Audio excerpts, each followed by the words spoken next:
12,000 feet over southern Italy. The air was thin, but the fear was thicker. Lieutenant Howard Finch sat alone in the cockpit of his P-38 Lightning, both engines steady but straining. His left manifold pressure gauge trembled near the danger line. The climb was slow, deliberate, glacial. At times it felt like he was hovering, not gaining. But he kept climbing. Behind him, 6 Bf-109s angled upward in a stretched pursuit formation. They had seen him break away from a bomber escort group 20 minutes earlier. They thought he was fleeing. And maybe he was, but not in the way they imagined. Each second stretched long. The sky grew pale, air density dropping. Finch's Lightning clawed at altitude like a heavyweight boxer in round 15 slow hands. Heavy breath, but still punching. They were closing the gap. At 11,800 feet, tracers flashed past his right tail boom. At 12,100, his right engine sputtered for a second before catching again. He tapped the throttle, nudged the mix, and continued to climb. He should have broken, dove, turned to fight. Standard protocol for a P-38 under pursuit: use speed, use firepower, don't climb unless you've got cover. But Finch ignored the rules. The sky was his trap. He needed it to spring. The Messerschmitts followed, confident, faster in the vertical, tighter in the turn. They'd seen this play before. A P-38 that climbs too long is just a gift. Slow. Silhouetted. Obvious. One pilot radioed he wants altitude. Let him have it. They all laughed. Finch didn't hear them. He just adjusted his heading slightly northwest, toward open sky. At 13,000 feet, he stopped climbing, leveled out, slowed to 180 meow, and then, without warning, he yanked the Lightning hard into a left roll and pitched inverted, a full reversal, now facing the tail end of his pursuers and dropping fast. It took them 3 seconds to realize what he'd done. By the time they moved to respond, Finch was no longer a running target. He was coming for them. From above. Howard Finch was the kind of pilot no one picked first. Too slow in the briefings, too methodical in the air, and too obsessed with altitude charts. He wasn't flashy, wasn't loud, and didn't try to impress anyone. Most in the squadron called him Loiter Bird, a joke born from his habit of climbing long and steady, while everyone else took shortcuts to contact. Finch climbs like he's looking for God. One crew chief laughed. Nah. Another said, he's just hoping to stall the fight before it starts. It wasn't just personality. His flying style irritated his commanders, while others broke into engagement curves. Finch would often delay entry, choosing to spiral higher, sometimes missing initial contact altogether. Once, on escort over Anzio. He climbed 3,000 feet past the formation to observe engine response at high manifold pressure, as his report put it. His CO's margin note read, "This ain't a physics lab." Other pilots muttered about him wasting fuel, about dragging formation tempo, about inviting interception by lagging too far above or behind. But what really cemented his reputation was how he used the P-38's climb, badly at least by common judgment. The P-38 Lightning was not famous for its vertical speed under full load. With drop tanks, ammo, and fuel, its initial climb rate hovered around 2,200 feet per minute. Worse, it was a twin-boom target large. Visible, easy to silhouette against clear skies. Most pilots used its dive, not its climb, to survive, but Finch did the opposite. He once told a flight engineer, "If the air gets thinner, so does their patience." The crew laughed. Pilots rolled eyes. "Altitude doesn't kill," his wingman once said, "but it does get you killed if you don't know what to do with it." No one believed altitude could be used as a weapon, not without speed, not without surprise, not without backup. Finch had none of those. What he had was silence, a tendency to stay aloft too long, and a habit of climbing past when others leveled out. So they mocked him, called him the Loiter Bird, called his P-38 the Climbing Glacier. They laughed every time he vanished upward, until the day 6 German fighters followed him and didn't come back. The Lockheed P-38 Lightning looked like the future, but it climbed like a freight train. Twin Allison V-1710 engines gave it reach and range, but at the cost of immediate acceleration in vertical maneuvers at sea level. The P-38 could deliver over 3,000 horsepower combined, but in reality, that power didn't translate into crisp, aggressive climbs, not when carrying twin 150-gallon drop tanks and full ammo loads for 450 caliber guns and one 20-millimeter cannon. The climb rate dropped significantly above 10,000 feet unless turbochargers had spun up to full effect, and even then, engine heat became the limiting factor. Long climbs meant hotter temps, especially on the right engine, which was prone to overheating under asymmetric cooling loads. Pilots had to baby their throttles. Aggressive climbs without attention to cowl, flap position, or fuel mixture could end in engine knock or outright failure. The P-38's large-profile twin boom, central nacelle, wide wingspan made it an easy mark against clean skies. Its distinctive shape offered no camouflage at altitude. Worse still, its control response above 20,000 feet suffered. Compressibility could begin near 420 map in a dive, but even level flight above that altitude brought in tail buffet and elevator stiffness. In climbing, a slow response meant a stall came subtly creeping rather than snapping, deadly in combat, recoverable only with altitude to spare. German fighters, especially the Bf-109G series, had superior climb-to-weight ratios in the low to mid-altitude bands, with methanol water injection MW50 enabled. The 109s could climb at 4,500 feet per minute in short bursts. Their agility and acceleration in vertical scissors gave them the edge in nose-to-tail duels. At 10,000 to 15,000 feet, they were king. The only edge the P-38 had was above 20,000 feet, where the turbo superchargers could breathe easier, and the 109s began to gasp. But few P-38 pilots ever brought the fight that high. Fewer still tried to bait enemies to follow, and none did it with one engine running hot, a slight mixture imbalance, and no backup. Finch knew all this. He didn't see the climb as a weakness. He saw it as a threshold, something his aircraft could survive just barely, and something the enemy couldn't. Howard Finch understood two things that day. The enemy was faster, and his plane was heavier. At 12,000 feet, both engines ran hot. The left manifold pressure danced near critical.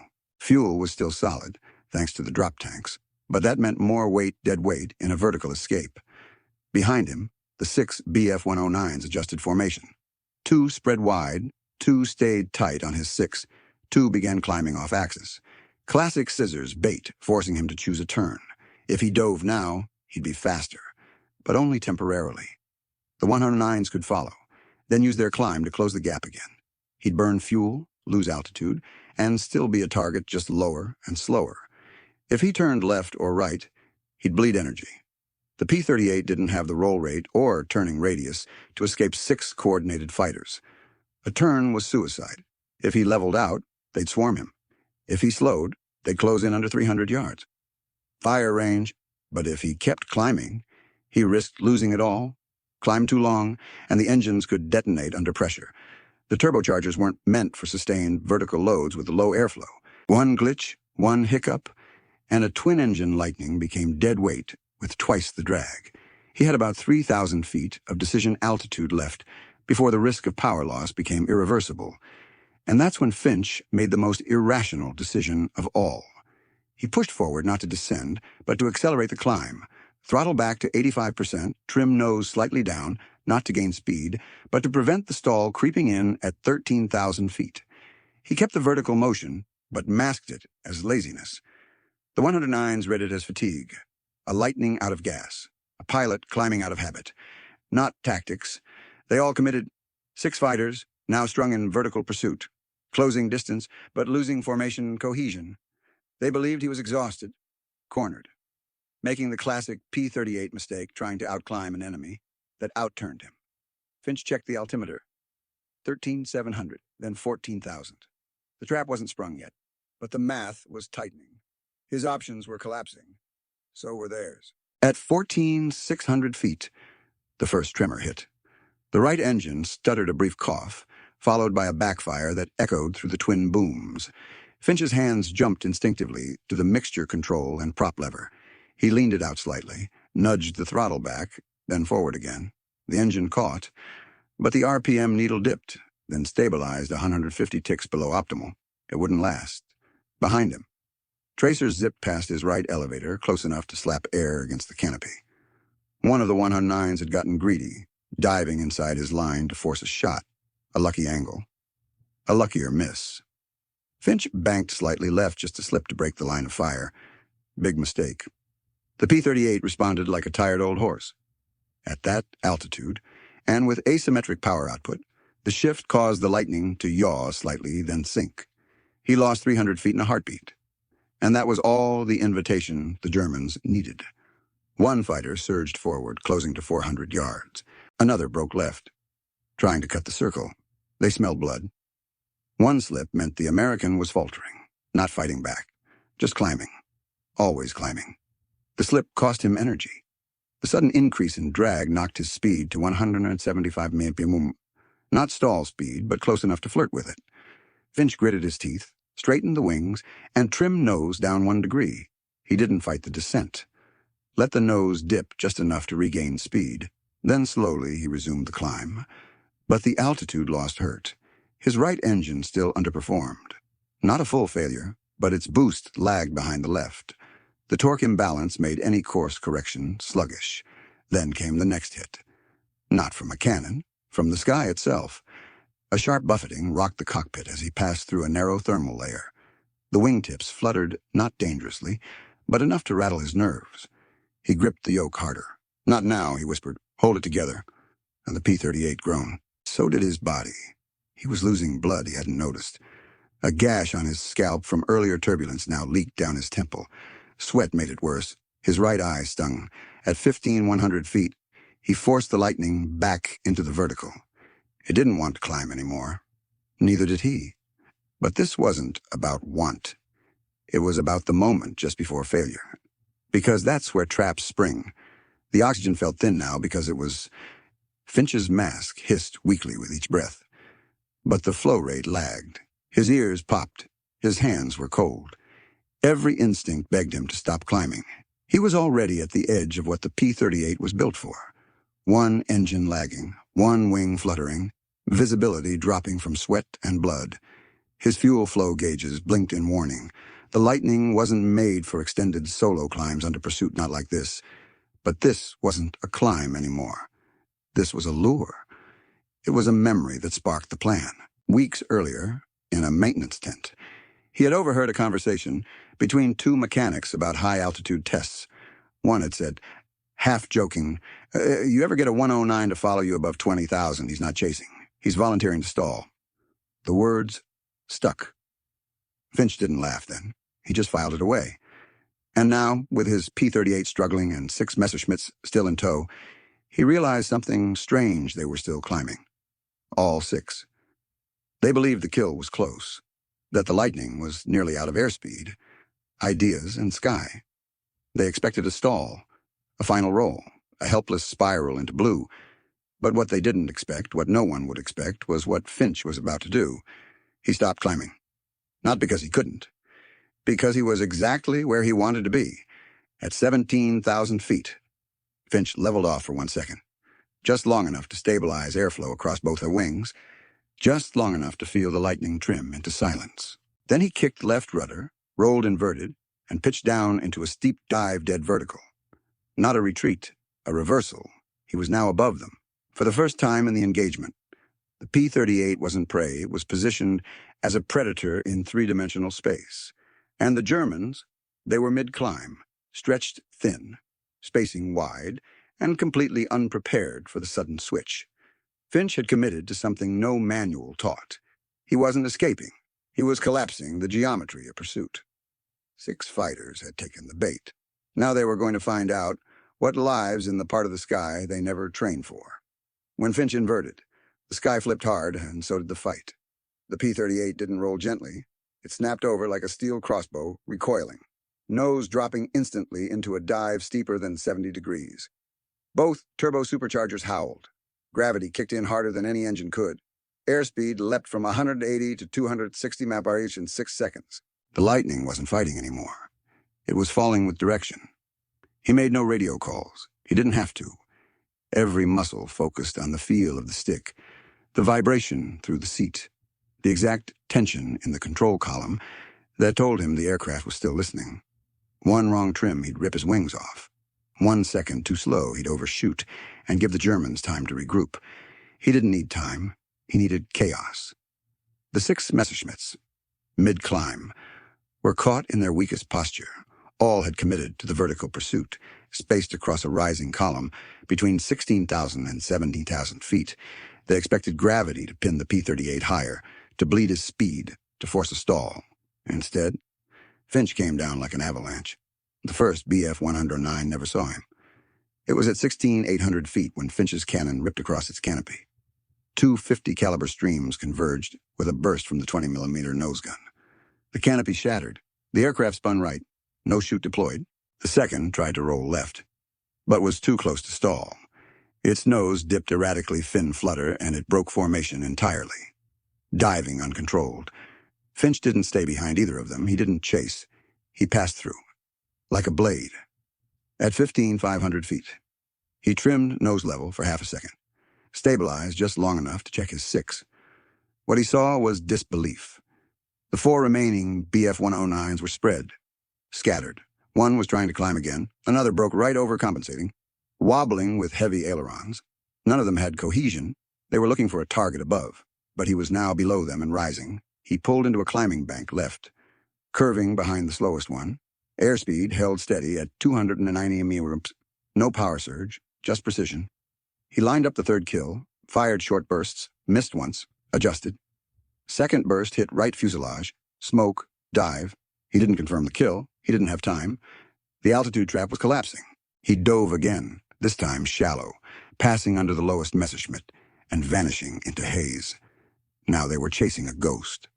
All they had seen was a lightning climb slow, stall low, and fade out. Then somehow turn inside out, shoot from the top, and slice their formation apart like it was standing still. Radio chatter lit up the air in confused German. Wo ist der aber unten? Nein, oben zerstreut. Stürzt auf uns. Where is he? He was beneath, no, above scatter, eh? He's diving on us. Finch didn't chase the rest. He didn't have to. He pulled wide, found a cloud line, and slipped into it like a closing curtain. The trap had worked. He didn't break their wings. He broke their math. They didn't see a fighter. They saw a ghost. The moment Finch disappeared into the clouds, the Luftwaffe formation was no longer a formation. It was a scatter plot of panic. The lead Bf-109, still reeling from the shock of the inverted dive, called out a position report. But no one responded in sequence. Their vertical pursuit had pulled them out of mutual support range. They weren't thinking in combat logic anymore. They were reacting. 2 fighters broke high, hoping to spot the P-38 above them again. One went into a shallow dive, trying to get out of the altitude band where the attack had begun. The remaining pilot looped back through the path of the dive, scanning wildly for a silhouette that wasn't there. No one had the full picture. No one knew where Finch had gone, and that was the point. What stunned them wasn't the dive, it was the reversal. He'd used the climb not as escape, but as a springboard. In their doctrine, altitude was position. In Finch's hands, altitude had become compression, a way to collapse time, energy, and angles all into a moment of surgical chaos. It violated their expectations. It disoriented their instincts. One German pilot pulled into a left turn too sharply and stalled out of the climb. His aircraft dropped 800 feet before he recovered. Another nosed down but overcompensated and had to fight to regain trim. They were skilled, seasoned men. But that didn't matter. They were in the wrong air, at the wrong time, chasing the wrong kind of enemy. And then came the radio call, rushed, clipped, full of static. Don't climb after the lightning, not above 5,000 meters. He waits. That was the new fear. For months. They had mocked the P-38 for its sluggish climb. Called it a twin-engine slug. An easy kill if caught rising. But now the climb was a question. Was he escaping or setting the stage? Was the next slow ascent just a decoy? Every altitude change became a possible ambush. That's what Finch left behind.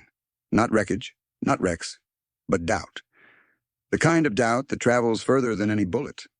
That infects every checklist, every merge, every glance over the shoulder. He didn't need to shoot them all down. He just had to make them wonder who was really in control of the sky. The fight was over, but the price hadn't been paid yet. Finch leveled off at 12,000 feet, breath ragged inside the oxygen mask. The canopy was smeared with smoke residue.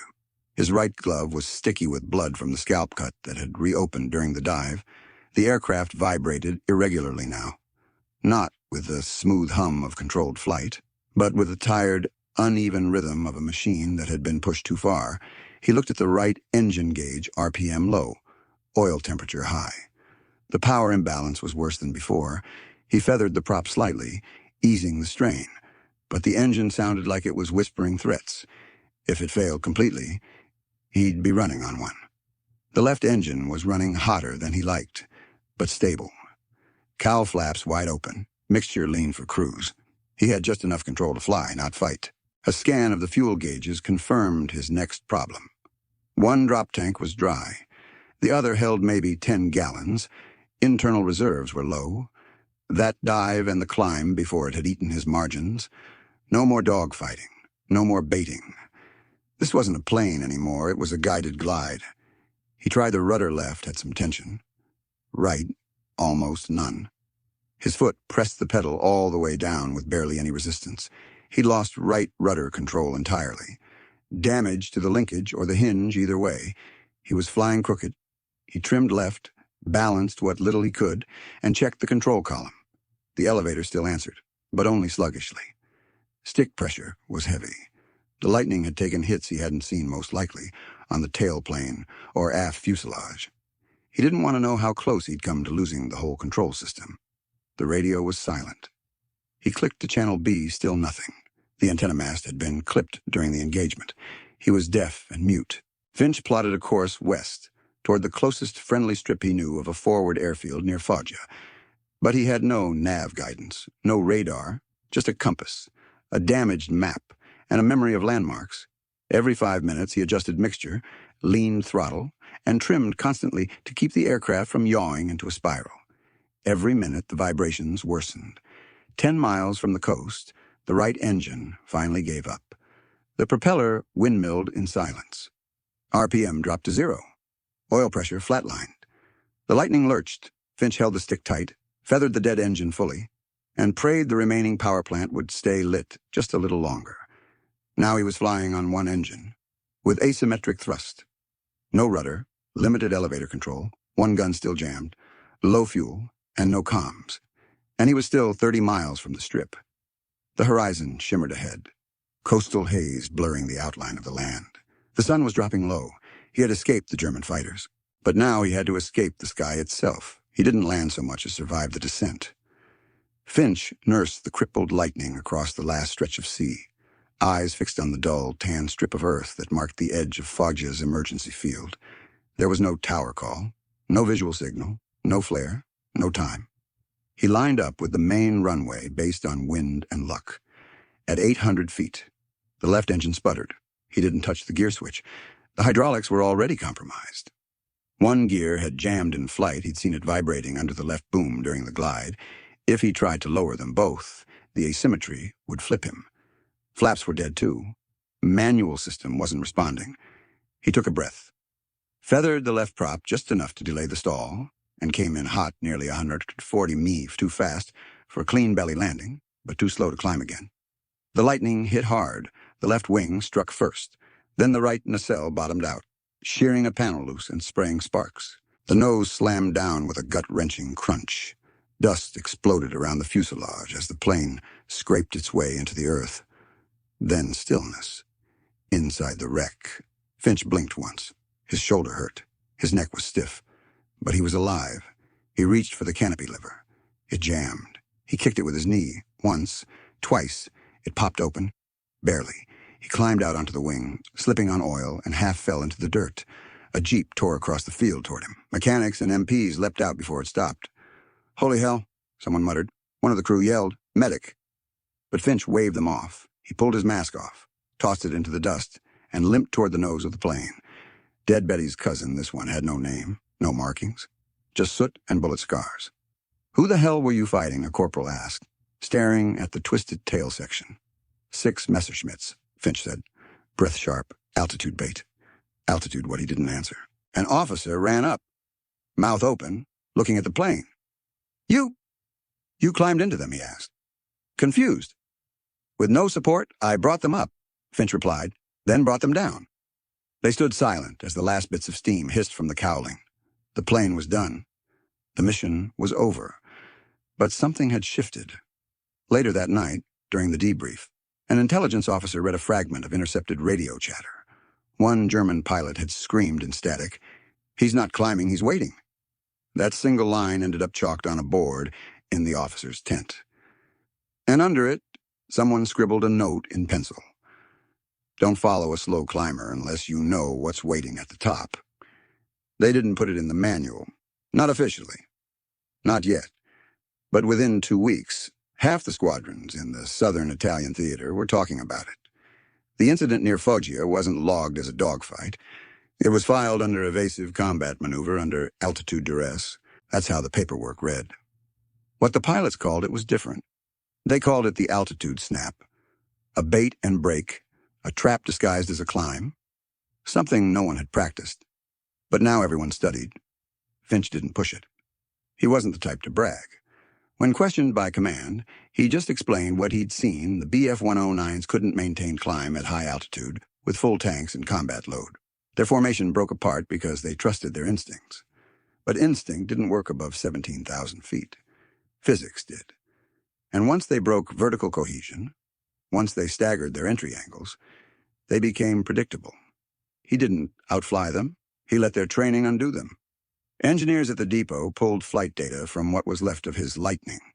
Stress curves on the tailplane confirmed near compression limits during the dive reversal, but the airframe held. Technicians highlighted the altitudes where airflow and turbo output balanced for optimal dive reentry. Pilots started requesting those numbers. Ground instructors started drawing them on boards. At one field station, someone taped a crude sign inside the locker room. "Altitude doesn't hide you. It holds them. It stuck." Soon. Squadron leaders began assigning wingmen to run what they now called altitude traps. Not standard procedure, more like a backup play. If bounced, climb, not flat, not evasive, just straight up, force them to chase. If they chase, thin them out. If they don't, rejoin. One pilot called it a bluff with wings, except now. The bluff had precedent. Interrogations of captured Luftwaffe pilots revealed something else. News had spread on their side, too. In multiple briefings, Bf-109 units were warned against pursuing Lightning aircraft above 5,000 meters, unless confident in formation support. One pilot, shot down days later, admitted under questioning. "They use the sky like bait. We follow. Then they reverse. They don't fight head-on. They fold space." He shook his head when he said it, as if still confused.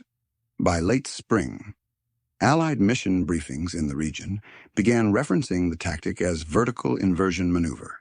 Instructors shortened it to VIM, not for all pilots, not for rookies, but for those who knew how to time fuel burn, mixture settings, and wing loading, all the things that made altitude a weapon instead of a weakness. Finch never flew another trap. After the Foggia incident, he was rotated to a training group. Quietly, deliberately. They wanted the story, not the risk. He didn't complain. He taught climb characteristics, dive recovery, control management in asymmetric trim. But the thing students always asked about, the thing they whispered in hallways, was the climb, the moment when you go slow, look helpless, and make the sky fold around you. He'd smile, nod once, and say only this: "Altitude doesn't care who's right, only who's ready." And then he'd let them figure the rest out for themselves. The P-38 didn't survive. Finch's Lightning was stripped, cataloged, and left to rot in the sun behind a maintenance hangar near Naples. By the time the war ended, no one remembered its serial number. No one kept a panel or a piece. It didn't make it into a museum or onto a tarmac. It just disappeared, swallowed by scrap quotas and steel shortages. The machine was gone, but the moment stayed. The tactic lived on in margins, in chalk notes, in whispered advice from older pilots to younger ones. Not a doctrine, not a standard, but a habit that caught on. Something passed between cockpits. A reflex. A reminder that sometimes the sky isn't something you escape through. It's something you shape. Instructors at Naples, Foggia, and eventually North Africa started including altitude inversion in their unofficial lectures. A phrase crept into briefings: vertical patience. Not officially endorsed, but not forbidden. Pilots were told, if you've got the altitude, make them work for it. If they work too hard, they'll make the mistake. Years later, when the Air Force became its own branch, some of those early flight manuals still carried fragments of that philosophy. Not always in charts, sometimes in footnotes, sometimes in quiet warnings. A post-war training film for high-altitude bomber escort included a single phrase in voiceover. Enemy pursuit beyond 20,000 feet may result in thermal or geometric failure. Consider altitude as a filter, not a barrier. No one said Finch's name. They didn't need to. In 1961, a veteran instructor at Nellis AFB was asked by a student why some maneuvers weren't written down. The instructor shrugged. "Because they aren't tactics," he said. "They're moments. If you try to write them down, you miss the part that matters, the timing, the silence before." Finch never wrote a memoir, never gave a speech. He retired in 1946 and worked as a weather observer in New Mexico. Lived alone, flew once or twice in rentals, but never talked about it. When he died in 1992, his effects were minimal. No medals on display, no plaques, just a box of engine logs, a broken flight watch, and a folded note found inside a flight manual. Faded pencil, still legible. It read, "Altitude is not where you run, it's where you wait. If they follow, they're yours. If they don't, you're already free." That note was copied, passed around. It ended up pinned to a bulletin board inside a hangar in Arizona. Then retyped and emailed, then archived. Now, generations later, it still finds its way into conversations. Not because of the aircraft, not because of the war, but because sometimes the man falls away and the idea keeps climbing.